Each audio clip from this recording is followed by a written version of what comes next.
This is every single fight to make next after UFC 318, Holloway versus Poirier 3. I've got all of the key fighters from that card on the screen right now. Some winners, some losers, and you may notice there is an empty box next to all of them, and that's where their next opponent's going to go, who I have hidden around the perimeter of the screen. I'll slowly reveal those opponents one by one as the video goes on and place them where they belong on the screen. Let's start straight away with the main event. As you can see, there is no picture of Dustin Poirier here as the loser of this fight because I will not be matching him up against anyone. He has retired from the sport. No, it is sad though, and I am going to miss Dustin Poirier. But we need to match up Max Holloway. And to be honest with you guys, Max Holloway winning was better for the sport. It would be so bad to have Holloway still around while he's been completely shut out of a trilogy against Dustin Poirier and Volkanovski. And we'd all of a sudden be talking about, I wonder if we should do Holloway versus Moicano and things like that. So it's good to have Holloway win because we can get his name right back in the mix against some big names in the lightweight division. We know that he's staying in the lightweight division. We know that he wants the Ilia Topuria rematch. I think the best way to get to that is to do Max Holloway versus Charles Oliveira 2. Now, you might be wondering, what do you mean 2? They haven't fought each other in the first place. And you would be correct to say so, but they did actually compete against each other. It wasn't even a fight, though. Nothing really happened, and then Charles Oliveira had an esophagus injury and just sort of like went down holding his neck, and they took him out of the octagon on a stretcher. So that's a bit of a weird one. So I'd like to see that one ran back, because the way I see this entire thing, especially when you've got all of these names that are in the sport right now, I wish we would have got to see Poirier versus we saw Poirier versus everyone, right? And then he retired from the sport. When Oliveira and Holloway are retired, I want to see a real fight between them at lightweight right now. I don't want to look back and think, wouldn't it have been cool if we could have seen Holloway versus Oliveira for real?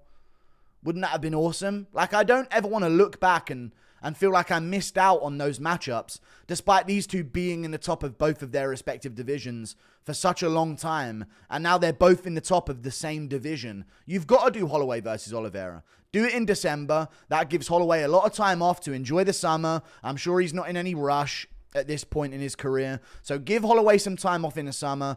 Enjoy it with his family. Enjoy his win over Dustin Poirier. And then get back in there in December. Let's not act like Holloway didn't get dropped in that fight. So he did take some damage. And it was a 5-rounder. And he does have a lot of visible damage on his face. So Holloway should be looking to come back in December. And Oliveira got knocked out last month or 3 weeks ago. So I feel like Oliveira is going to need some time off as well. And December would work out perfectly. I see a lot of people matching up Max Holloway with Pimlet and Arman. And I'm thinking, scheduling-wise, that doesn't make any sense, because they're going to be waiting 6 months or 5 months for Max Holloway to make a turnaround. And these guys are probably ready to start their training camps now. So I want to see Max Holloway versus Charles Oliveira too. I think if you want me to match up the rest of the lightweight division on top of that, I would do Max Holloway versus Charles Oliveira 2, Justin Gaethje versus Dan Hooker, Paddy Pimblett versus Arman Tsarukyan for a title shot, and the winner fights Ilia Topuria. And that's what I would do in the lightweight division. And then Mateusz Gamrot versus Rafael Fiziev 2 as well, just to settle some unfinished business there. Holloway versus Oliveira, though, sign me the fuck up. And listen, I don't like the BMF belt. I think it's fucking silly. I hate it, honestly. I think it's the dumbest thing we've had in the sport recently. I don't like hearing "and still" when some guy's coming off of a KO loss. Doesn't make any sense to me. But if they're going to have the BMF belt, you can't do Holloway Pimlet. Pimlet can't fight for a BMF. You know what I mean? Like, it's got to be a guy like Oliveira. So it turns out being a BMF, part of the requirements is you got to be knocked out viciously by Ilia Topuria. So maybe Pimlet one day will be, you know? Maybe Pimlet gets to the top, gets chinned finally. Apparently Scousers do get knocked out. And all of a sudden, he's now eligible to be a BMF champion. So let's do Holloway versus Oliveira. Sick, massive fight. And that means you can sprinkle all of those lightweight matchups throughout the rest of this year in the October to December range. And you've got a bunch to work with. So that's what I think they should do. Paulo Costa won in the co-main event against Roman Kopylov. Very good performance from Paulo Costa. Sensational performance from Paulo Costa. Looked like the Paulo Costa of 5 years ago. He called out Khamzat Chimaev. And you know what? I think Dricus du Plessis is going to beat Chimaev. And if he does, which is a big if, because I know it's a 50-50 fight, really. If Duplessis does beat Chimaev, run this. Immediately run this. Chimaev's not really done too much work at middleweight anyway. He has a win over Whittaker, which means his place in the rankings is quite fragile. Now, normally you would look at Paulo Costa being low down the rankings and think, is he really going to be in a position to fight Chimaev next? I reckon Paulo's going to move a couple of spots up into the top 10 barely. And Chimaev, if he loses to Duplessis, may drop a couple of spots down in the rankings. He's currently at number 3. So, I mean, especially if Derrida beats Whittaker, because that's the only thing that's keeping Chimaev up there in the rankings anyway. So, if Derrida beats Whittaker this weekend, which may happen, I'm not going to reveal my picks yet, but if it does happen, then we could be looking at a Paulo Costa-Chimaev fight if Chimaev loses to Duplessis. And I'm a big fan of getting the fights made that the fighters want, that the fighters are calling for, that the fighters are willing to build up. The fighters are revealing to the company that there's stuff to be promoted here. I feel like the UFC is seeing these fighters, give them all of the promotion that they need and just going, yeah, whatever, put them on the prelims. We just saw this with Brendan Allen versus Marvin Vettori. All the storyline you could ask for.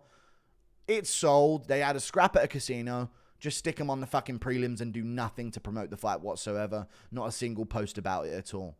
So the UFC are in the business of not promoting anything. And I hope they go along with Costa versus Chimaev, because I think this would be a good bounce back for Chimaev. And Costa's looking like he's back on form. So now or never for this matchup. Time for the gourmet Chechen to get to be punished for his crimes, to be honest with you, because it's not on. But apparently, Chimaev was disrespectful to Paulo's wife, or girlfriend, sorry. And then Chimaev said it was she who messaged me, Habibi. Like that on Twitter. So they're going back and forth. I reckon that's a matchup that could be made if Chimaev does lose to Duplessis. But if he doesn't, then just give Costa another up-and-comer. Maybe the winner of MVP Cannonier. Something along these lines. Who knows? Moving on. Daniel Rodriguez got a big win over Kevin Holland. Little bit of a scrappy fight, back and forth. Could have gone either way. I think D-Rod should be looking to fight Gilbert Burns. Now, I don't say this from a position of D-Rod should get the Gilbert Burns fight, definitely. But if you're in Gilbert Burns' position right now in the welterweight division, you will see Daniel Rodriguez inside the rankings coming off some wins at welterweight. And yes or no, Gilbert Burns must think, now that's an upcoming prospect I'm interested in fighting. Fuck all this Michael Morales shit and all of these other guys that are on the come up, like Hamzat Chimaev and all of these other dudes. Give me him. Give me Daniel Rodriguez. He shouldn't be here in the rankings. That's like, I reckon Daniel Rodriguez is going to have a huge target on his back for a lot of welterweights in the rankings. And a lot of them just outside the rankings as well to try and get themselves ranked. Because it's honestly a disgrace that he's ranked in 2025. And that's Holland's fault. But I think Gilbert Burns will be looking at that matchup and thinking, yeah, that's my bounce back right there. D-Rod will probably be ranked number 14 or 13. Gilbert Burns is barely slipping out of the top 10 at this point off of some losses. He will look at that matchup and try and get that going. So I could see this being made. And I can definitely see Burns accepting it. And for D-Rod, it's a jump up the rankings at the end of the day. Moving on. Kevin Holland lost in the feature fight of the card. Really messy performance. A lot of moments that he could have finished it. A lot of moments that he could have been finished himself as well. Really bad performance from Kevin Holland here. But he had a fun fight. He still made a lot of noise. He still had the crowd going crazy. So it's not like he's lost all his stock. Holland's stock will remain the same throughout his career. It will always balance itself out. Just when you have hype with him becoming a prospect, he ruins it. When he's ruining everything, he builds it back. So I feel like that's Holland's way of doing things now. If he would have won, I would have matched him up with Joaquin Buckley for the rematch immediately. That would have been a fucking no-brainer. That would have been an amazing fight. But it's got to be Kevin Holland versus Jake Matthews. Jake Matthews got a big win over Chidi Njokuani on the recent Fight Night card. Immediately submitted him early. Do Kevin Holland versus Jake Matthews in Perth, Australia in September. Holland's going to want to stay active. Maybe not too active after that one. So maybe they could delay this till later in the year. I don't know if Jake Matthews is all that focused on making sure that he competes in Perth.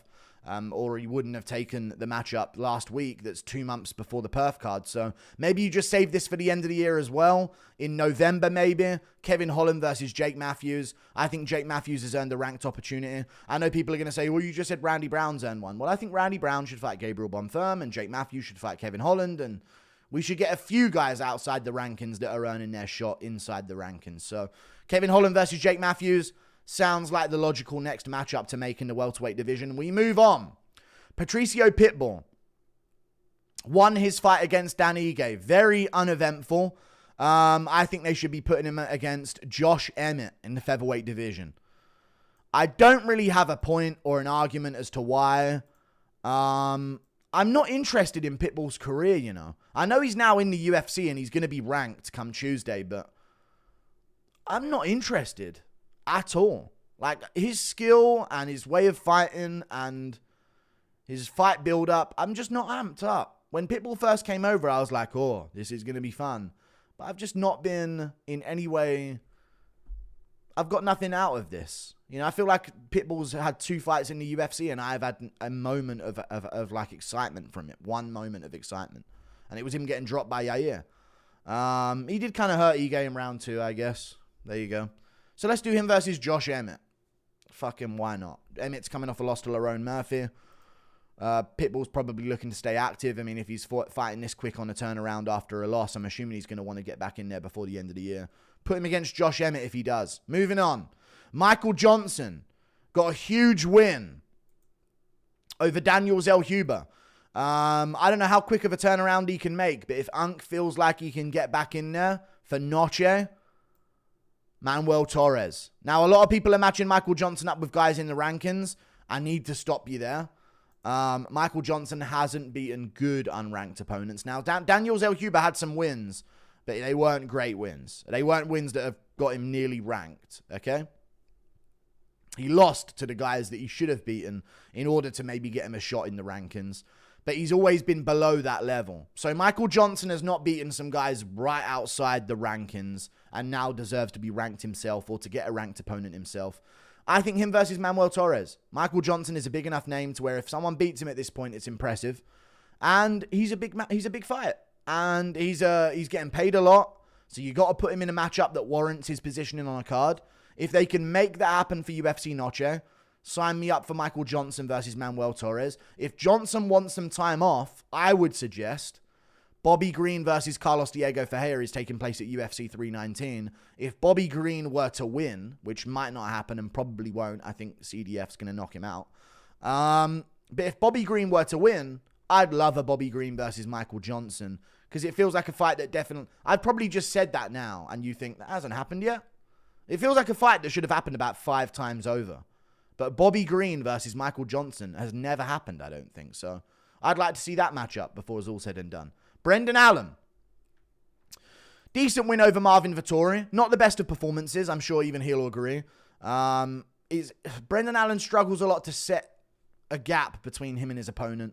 Makes it close a lot, but it was a clear win for him.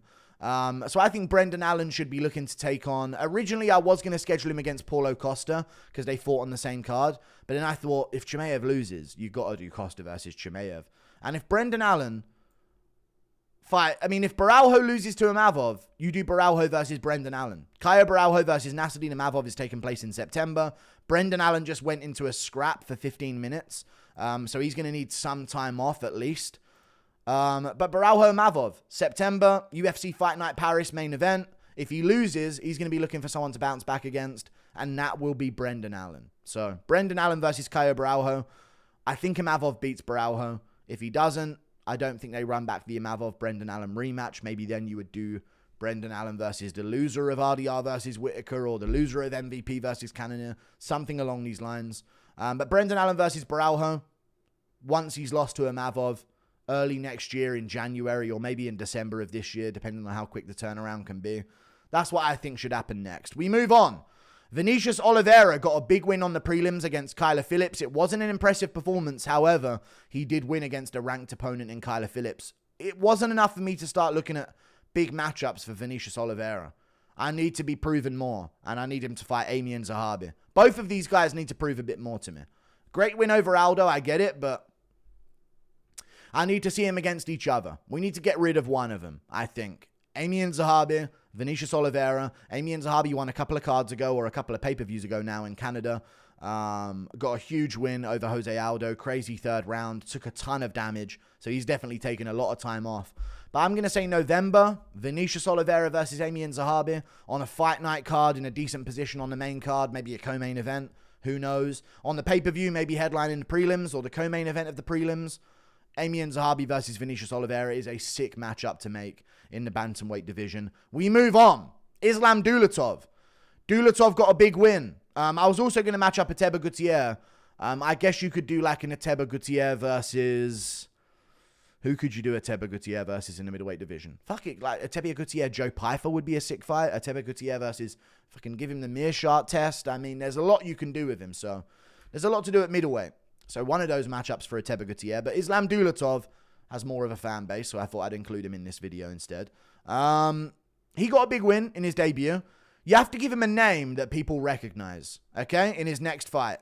Because you want it to be a big matchup. You know, even though he's not going to jump way up the rankings, or he's not going to get a ranked opponent or anywhere near a ranked opponent, you have to give his neck. You can't give him a bottom feeder next, or people are going to smell that you're protecting him.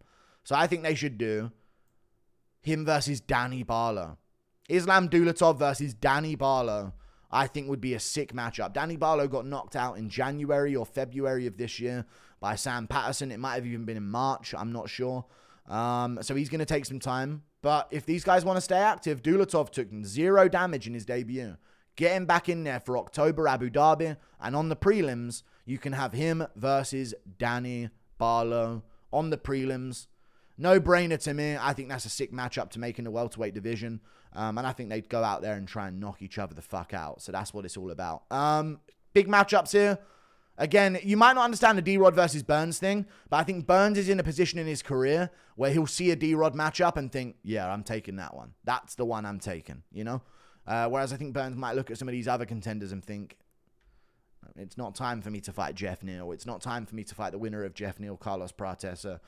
I'm not looking to take on Randy Brown. You know what I mean? Maybe a Daniel Rodriguez is an approachable win for Gilbert Burns to get back on track. Like and subscribe. Thank you for watching. Toodle pip. I'll see you later.